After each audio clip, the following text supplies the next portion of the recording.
It may seem like Apple is behind the competition a lot of the time. The company appeared to be slow to developments like widgets, bezel-less displays with camera notches, and screens with high refresh rates. And with the iPhone 16 Pro, it appears to once again be late to the party, bringing generative AI features and a real button for the camera to its 2024 flagship. But if you will allow me to play therapist for a moment, I think it's not that Apple is slow, I think Apple is cautious, perhaps overly so. Caution on its own isn't a bad trait, in fact, it could be considered thoughtful rather than rushed to the cutting edge with its peers. Apple delivers, usually finding a slightly different approach that is often an improvement on what's out there. Just look at the Vision Pro headset or Apple Silicon, or even the iPod, the iPad, and the AirPods, which were far from the first of their kind when they launched. I am getting deja vu. Looking back at my review of the iPhone 15 Pro, I see a picture of that phone and its predecessor lined up by side to show just how much thinner the bezels are. Apple has once again trimmed the borders on its flagship phones, but while doing that enabled it to reduce the handset's size in 2023. This year it allowed the company to cram in larger screens without much change in footprint. The iPhone 16 Pro and Pro Max displays have increased in size from 6.1 inches and 6.7 inches up to 6.3 inches and 6.9 inches respectively. Both handsets have grown ever so slightly too, by just under 1mm in width and about 3mm in height. Basically, the iPhone 16 Pro and Pro Max are a hair wider and taller than their predecessors but maintain the same 8.25mm profile, and yet in spite of this minimal change, you won't be able to keep your old cases if you are upgrading from an iPhone 15 Pro to an iPhone 16 Pro. Not only would the cases not quite fit, you'd also need something with either a cutout or a sapphire crystal and conductive layer to be able to use the new camera control.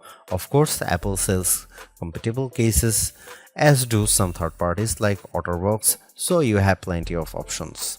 I have spent most of this year's hardware review season remarking how Samsung and Google's flagships feel like iPhones, and I have now reached a strange inception point.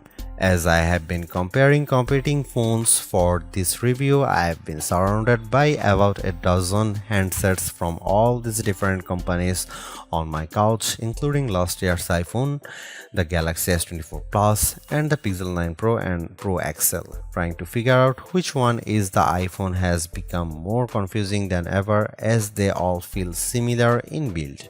The best way to verify at a glance is looking at the camera arrays or my wallpaper. All that is to say that the iPhone 16 Pro feels similar to its predecessors, which is what these other companies have been attempting to emulate. Apple would be right to feel flattered by this imitation, and yet I have to wonder if it's time to do something different. Google's Pixel 9 Pro is actually a whole 6 grams lighter than the iPhone 16 Pro at 221 grams, and I'm absolutely smitten by its rich pink hue and shiny edges. Though I like the new golden desert color for the iPhone 16 Pro, I do wish Apple's premium flagship had more fun and vibrant exteriors. That said, I do love the base iPhone 16 in pink, teal, and ultramarine. Arguably, the biggest change to the iPhone 16 lineup, not to mention the iPhone 16 Pro, is the introduction of camera control.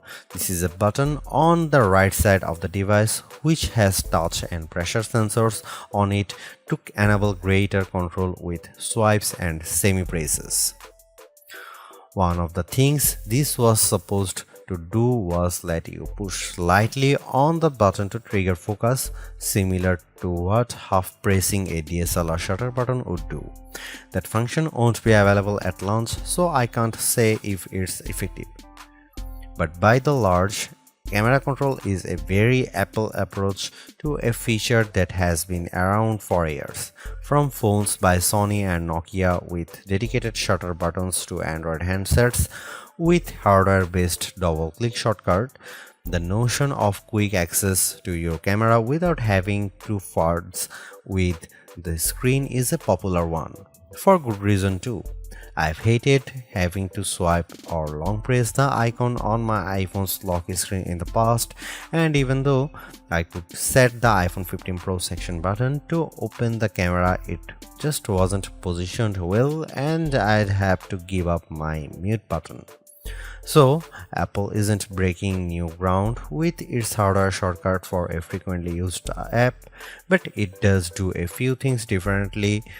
With the touch sensor, you can swipe on it to tweak things like exposure, zoom levels, and tone, and the half press still works as a way to select options or go back out of menus within the camera control interface. In theory, it's a nice way to make changes in the fly.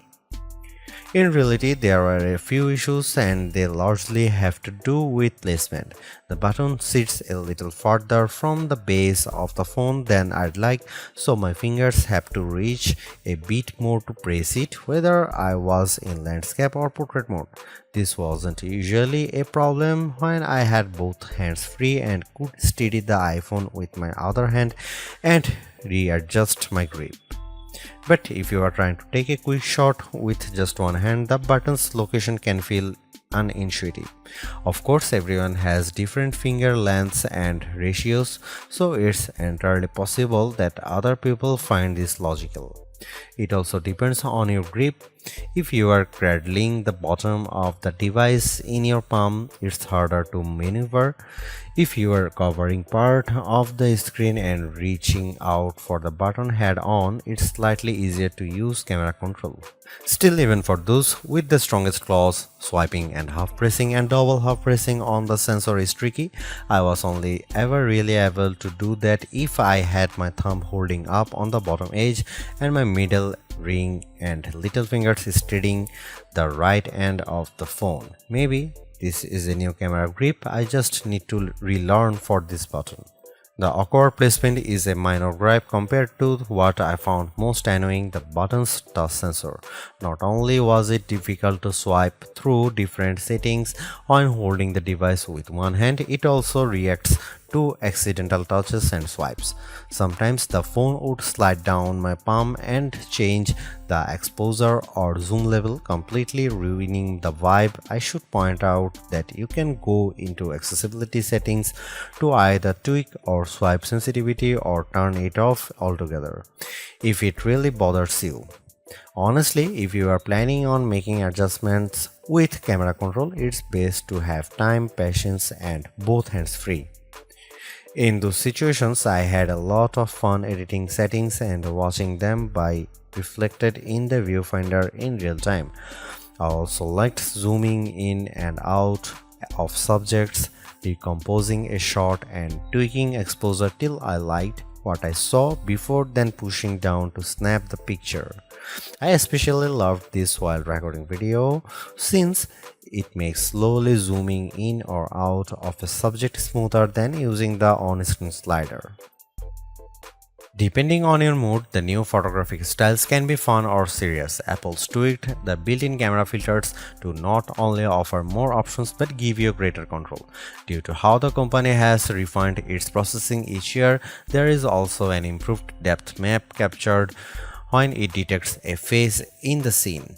This, combined with a greater focus on color science around skin tone, has led to what might be my favorite new iPhone 16 feature. Whether I shot them in portrait mode or not, photos of people what I took using the iPhone 16 Pro were a dream to edit. Simply switching between the standard, natural, luminous, quiet, or ethereal styles already resulted in improvements to be colors and shadows, but I could also tap on each thumbnail to across the new editing touchpad and drag a dot around. This let me more precisely tweak the hues and contrast levels, and an additional slider below let me adjust how warm the image was.